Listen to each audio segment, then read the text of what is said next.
Hello साथियों, नमस्कार। मैं वीके कुशवाहा एडवोकेट। आप देख रहे हैं सम्राट लीगल एसोसिएट्स। साथियों, कभी कभी परीक्षाओं में रेंज से संबंधित प्रश्न पूछ लिए जाते हैं और हमको मालूम होते हुए भी हम उनका सही आंसर नहीं कर पाते हैं। इसलिए मेरा मानना है कि किसी भी कानून को पढ़ने से पहले उसकी रेंज को पढ़ना चाहिए, उसकी रेंज को समझना चाहिए कि कहाँ से ये क्वेश्चन किस चैप्टर से आया है। आइए आज हम बात करेंगे भारतीय न्याय संहिता 2023, जो कि पूर्व में आईपीसी थी, और भारतीय साक्ष्य अधिनियम 2023,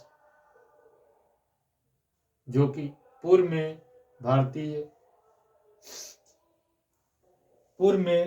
पूर्व के कानूनों की जगह लिए हुए हैं। बीएनएस 2023 यानी भारतीय न्याय संहिता 2023, इसका पूर्व नाम आईपीसी था, इंडियन पिनल कोड। बीएनएस का अधिनियम संख्या जो है वो 45 है। इसमें कुल 20 चैप्टर दिए गए हैं और 358 धाराएं हैं। कुल 20 चैप्टर दिए गए हैं और 358 धाराएं हैं। पहले 511 धाराएं थी आईपीसी में। इसका जो पहला चैप्टर है 1 से 3, धारा 1 से 3 प्रारंभिक, जिसमें धारा 1 से 3 तक प्रावधान किया गया है।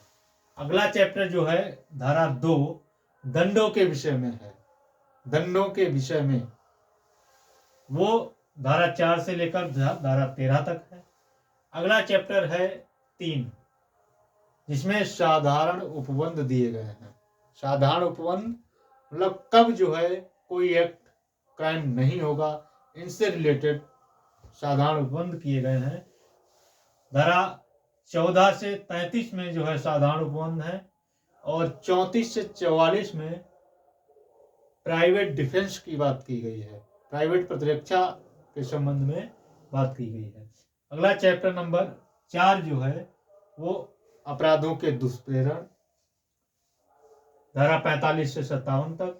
अपराधों की परिकल्पना को छिपाना, धारा 58 से धारा 60 तक। और आपराधिक षड्यंत्र और प्रयत्न, धारा 61 और 62 में दिया गया है।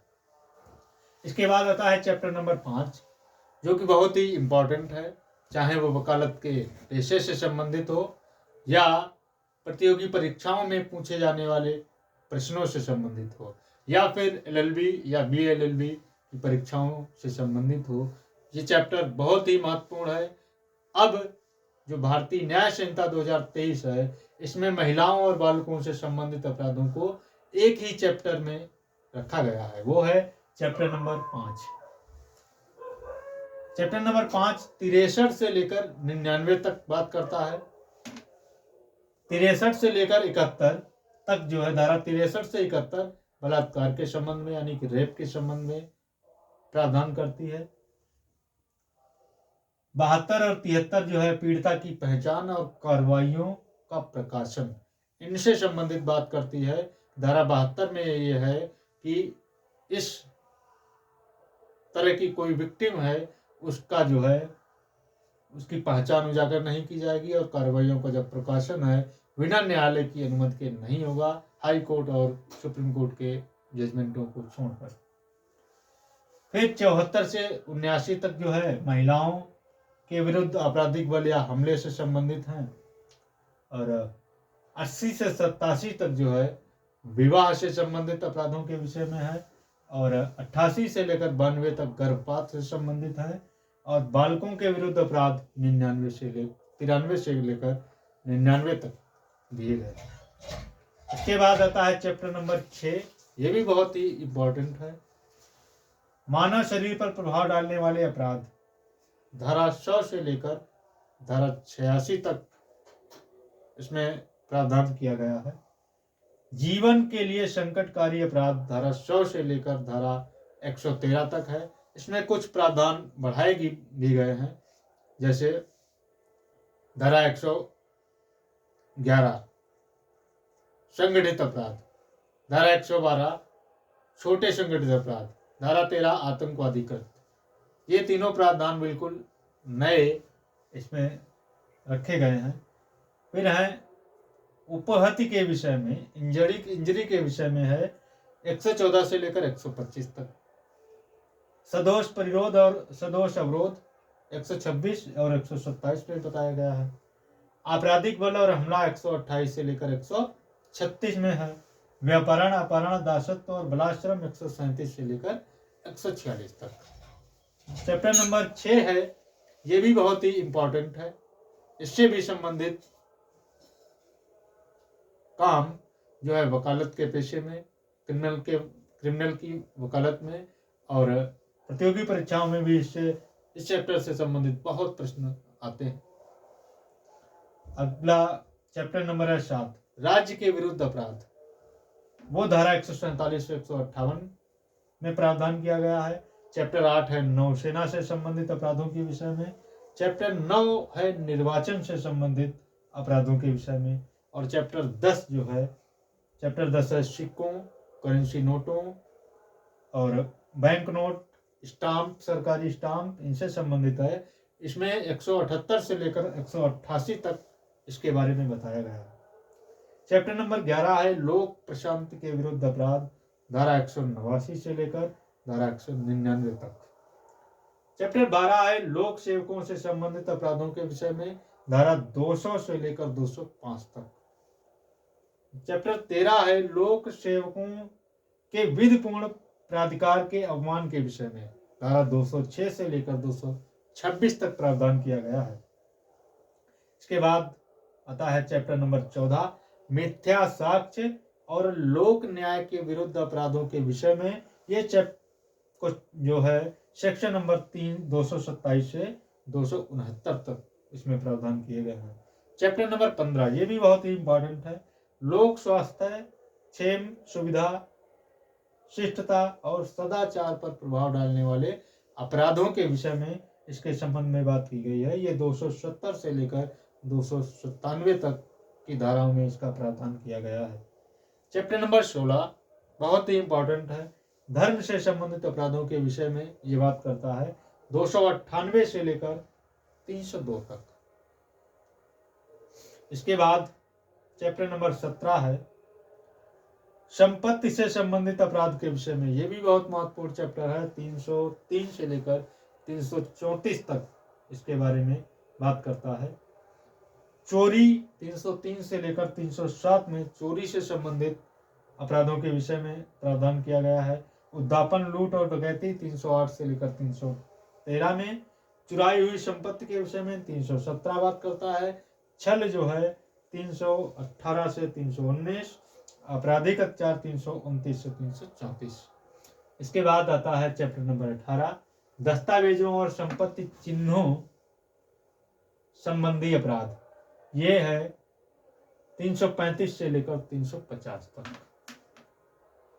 इसमें दस्तावेजों के संबंध में 335 से 344 तक है। संपत्ति चिन्हों के विषय में 345 से 350 तक है।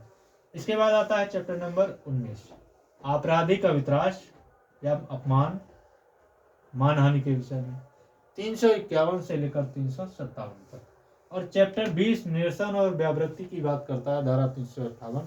चैप्टर 20 में ये बताया गया है कि जो पुराने अपराध है, मतलब इस संहिता से लागू होने से पूर्व, चाहे वो ट्रायल चल रहा हो उनमें, चाहे इन्वेस्टिगेशन हो रहा हो या कुछ अपील पे ये कुछ भी हो, ये सब ऐसे चलते रहेंगे जैसे कि मानो ये नियम लागू ही न हुआ हो।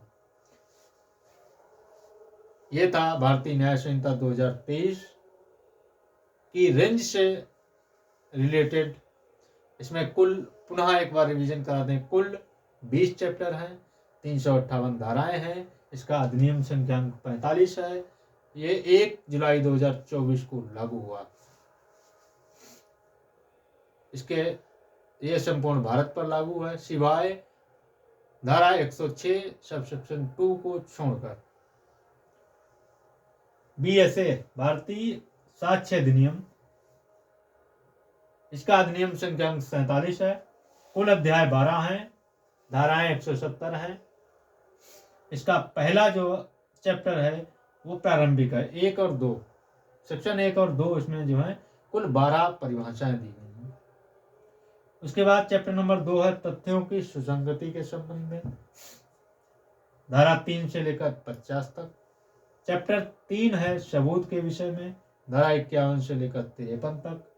चैप्टर 4 है मौखिक साक्ष्य के विषय में, धारा 54 से लेकर 55 तक। चैप्टर 5 है दस्तावेजी साक्ष्य के विषय में, 56 से लेकर 93 तक। चैप्टर 6 है दस्तावेजी साक्ष्य और मौखिक साक्ष्य के अपवर्जन के विषय में, धारा 94 से लेकर 103 तक। यानी कि अगर किसी मुकदमे में दस्तावेजी साक्ष्य मौजूद है तो उसमें मौखिक साक्ष्य को नहीं माना जाएगा। चैप्टर नंबर 7 सबूत के भार के विषय में है, यानी कि बर्डन ऑफ प्रूफ किस पर होगा। धारा 104 से 120 में इस संबंध में बताया गया है कि बर्डन ऑफ प्रूफ किस पर होगा। चैप्टर नंबर 8 है विबंध स्टपल से, मतलब धारा 121 से 123 स्टपल, कोई भी व्यक्ति अपनी बात को कह करके मुकर नहीं सकता। इसके संबंध में स्टपल विबंध का प्रावधान 121 से लेकर 123 में किया गया है।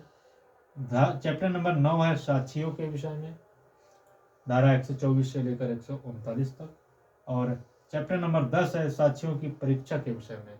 परीक्षा जो साक्षियों की पहले चीफ होगा यानी मुख्य परीक्षा होगी, उसके बाद में जो है क्रॉस एग्जामिनेशन होगा यानी कि प्रति परीक्षा होगी, इसके बाद री एग्जामिनेशन यानी पुनः परीक्षा, वो अभियोजन के द्वारा की जाती है। इसके बाद है चैप्टर नंबर 11 साक्ष्य के अनुचित ग्रहण और अग्रहण के विषय में, धारा 169। चैप्टर 12 निरसन और व्यापृति, वही कि इसमें इससे संबंधित जो भी ट्रायल चल रहे हैं, जो भी अपराधों का विचारण हो रहा है, वो ऐसे चलता रहेगा कि मानो ये अधिनियम लागू ही न हुआ हो। तो साथियों, यह था भारतीय न्याय संहिता 2023 और भारतीय साक्ष्य अधिनियम 2023 के रंज से संबंधित महत्वपूर्ण प्रश्न। अगर हमारा वीडियो अच्छा लगा हो तो प्लीज़ हमारे चैनल को सब्सक्राइब करें, वीडियो को लाइक करें, शेयर करें। Thank you.